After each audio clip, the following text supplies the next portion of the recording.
قال الرئيس الفرنسي إيمانويل ماكرون في حوار حصري للجزيرة، قال إن الأخبار التي نقلت بأنه يدعم الكاريكاتير المسيئة للنبي محمد صلى الله عليه وسلم هي أخبار مضللة ومقتطعة من سياقها.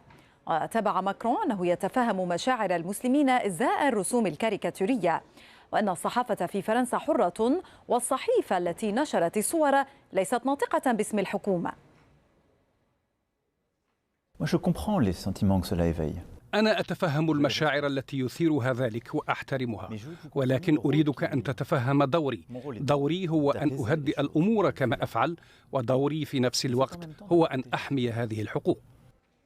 وأضاف ماكرون أن هناك في العالم أناسا يحرفون الإسلام وباسم هذا الدين يقتلون ويذبحون، وأن المسلمين هم أول ضحاياهم.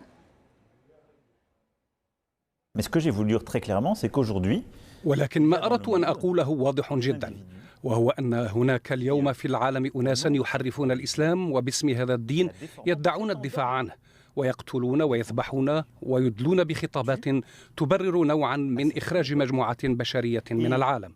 هناك اليوم عنف يمارس من قبل بعض المجموعات وأفراد متطرفين باسم الإسلام.